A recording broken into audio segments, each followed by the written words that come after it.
My question was, he may have been a great mayor of London, agreed on that score. He may have had an 80-seat majority. But with Ukraine and with coronavirus, he didn't have a lot of luck.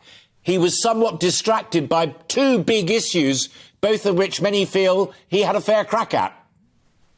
Well, I think that his problem is he didn't create his own luck. What he failed to do was to arrive in Downing Street with a good team.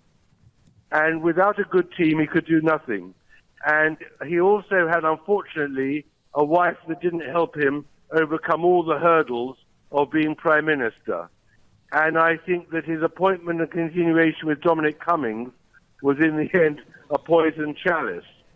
But the real problem is that Carrie, COVID and character in the end undid him. And he made a terrible mistake of lying about Partygate and then about Chris Pincher.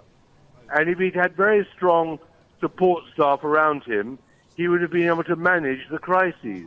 But he just didn't have them. He didn't appoint the right people. And that was, unfortunately, part of his downfall.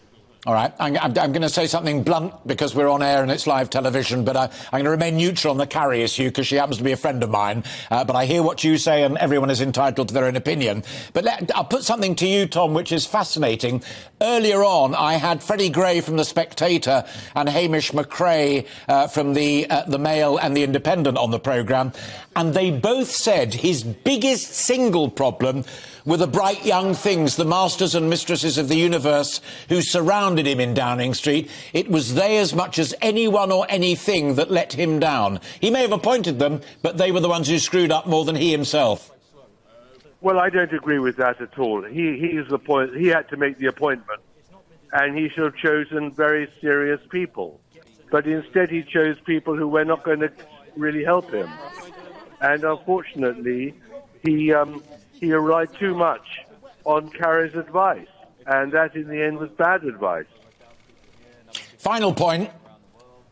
Looking at what will happen at about 12:30 when Sir Graham Brady gets out there and opens his little envelope like Bruce Forsyth or Michael Miles, the Quiz Inquisitor. As an author and a famed biographer, who would you prefer to be the next leader of the Conservative Party and Prime Minister, Rishi Sunak or Liz Truss? Well, I say it with much reservation, but I think in the end it's got to be Truss because she is experienced, and I don't think Sunak is a campaigning politician. I think Truss has shown herself to be far more wily, and I think she's got 4 weeks to prove herself. She's got a honeymoon, and she's got to hit the ground running and show that she can change all the atmosphere, the bad atmosphere around Boris's government. A fascinating point to end on, Tom, and there I'm afraid we must end it. But Lady Ruby McGregor-Smith at the beginning of the programme said she actually had 12 hours. She wants to know what the game plan to save British industry is by the close of play on Monday. Tom.